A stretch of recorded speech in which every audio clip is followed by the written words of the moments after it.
ও মা শোনো। হ্যাঁ কি বলো? বলছি যে আজকে কটা ছেলে মেয়ে পড়তে আসবে, যখন আসবে তখন এই ঘরে বসিয়ে দিও, ঠিক আছে? আচ্ছা আরে মা শোনো, বলো। বলছি যে ওদের বাবা মাগুলো যারা আসবে না, তারা তোমাকে জিজ্ঞাসা করে যে যে তোমার বৌমা কতটা পর্যন্ত পড়াশোনা করেছে। কেন মাধ্যমিক ফেল? না না, একদম নয়, ওসব কিচ্ছু বলবে না, বলবে ইমে পাস, ঠিক আছে? এবার ইমে পাস। এত বড় মিথ্যে কথাটা বলবো? জিভ ফেসে এই যাবে। না না, কিচ্ছু হবে না, কিচ্ছু হবে না, তুমি বলো, কিচ্ছু হবে না। বেশ তাহলে বলবো ইনে পাস। হ্যাঁ বলবে বলবে। আচ্ছা বলবো ইনে পাস আমার বৌমা।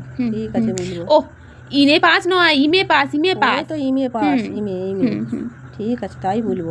আরে না না, কিচ্ছু হবে না, তুমি বলো, কিচ্ছু হবে না। বেশ গো বুঝবো। আর ছেলে মেয়েগুলো যখন আসবে না, একটা সাদা রঞ্জি পেতে ওদেরকে ভালোভাবে বসিয়ে দেবে, ঠিক আছে? হ্যাঁ হ্যাঁ দিব। এই বস বস বস বস বস, এই তোরা বস, ভালো করে বস বস বস বস, পড় ভালো বস। আচ্ছা দিদিমণি, আপনি একটু পড়াশোনাটা পরে করলে হতো না? আমাদের পড়াশোনাটা আগে করান, আমাদের তো প্রতিদিন পরীক্ষা। হ্যাঁ ঠিক আছে, বসো না, করো করো, এই বই বার করো, বই বার করো। বই বার করেছি, ইংরেজি পরীক্ষা। আচ্ছা তার কোশ্চেনটা করুন। হ্যাঁ হ্যাঁ বলো না, তোমরা তোমরা পড়ো না, আমি তো করবো, আমি জানো ইমে পাস। হ্যাঁ আমি কতজনকে ডাক্তার ইঞ্জিনিয়ার করেছি জানো। আচ্ছা ম্যাডাম আপনাকে একটা কথা বলবো। বলো বলো। তা আপনি যে সবাইকে ডাক্তার ইঞ্জিনিয়ার করেছেন, তা আপনি ডাক্তার ইঞ্জিনিয়ার হননি কেন? আরে বাবা, আমি যদি হয়ে যায় তোমাদের কে পড়াবে? বাবা আমি এত ভালো যে লোকের কথা ভেবে নিজে কিছু না হয়নি। না। বাবা ভালো ভালো। ঠিক আছে আমাদের তাহলে পড়াটা করিয়ে দিন। এই বলো অ, বলো আ। দাঁড়ান দাঁড়ান দিদিমণি দাঁড়ান, আমাদের তো আমরা 12 ক্লাসে পড়ি, তা আপনি আমাকে অ আ পড়াচ্ছেন কেন? আরে ওগুলোই প্রথম পড়ো, তারপরে অন্য পড়া পড়বে। এখন অ আ পড়বো? এখন আমাদের অ আ পড়ার বয়স? এখন তো আমরা 12 ক্লাসে পড়ছি, আমাদের ইংরেজি পরীক্ষা পরশু দিনকে। আমি তো মাধ্যমিক ফেল, আবার তোদেরকে কি করে পড়াবো? 12 ক্লাস কলেজ কীভাবে পড়াবো? আমি তো মাধ্যমিক ফেল করেছি, যাক উল্টো পাল্টা বুঝিয়ে দেবো।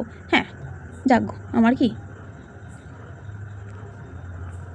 আচ্ছা আমি কিছু প্রশ্ন করবো, ঠিক করে উত্তর দেবে, ঠিক আছে? হ্যাঁ বলেন। আচ্ছা বলো ওয়েট। 15 কেজি। আচ্ছা বলো আই এম। মানে আমি পাইখানা যাবো ম্যাম। আচ্ছা বলো মি।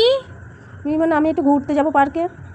আচ্ছা ঠিক আছে, হয়েছে হয়েছে হয়েছে, খুব ভালো হয়েছে, খুব ভালো হয়েছে। হ্যাঁ খুব ভালো হয়েছে। আচ্ছা ম্যাম বলছি একটা কথা বলবো। আমি এরম যদি পরীক্ষা দিই আমি স্টার ফিস্টার হ্যাঁ অবশ্যই অবশ্যই পাবে স্টার। স্টার না পেলে আমার মা কিন্তু আমি মুখে ঝেঁটাই করে দেবে। কেন? ওই তো স্টার পেতেই হবে আমাকে বলেছে। আচ্ছা ঠিক আছে, সব পাবে সব পাবে। বেশ ভালো কথা, তাহলে আজকে একটু আসি। হ্যাঁ ঠিক আছে, কালকে সকাল করে চলে আসবে। কাল সকালটা তো হোক, তবে দেখা যাবে।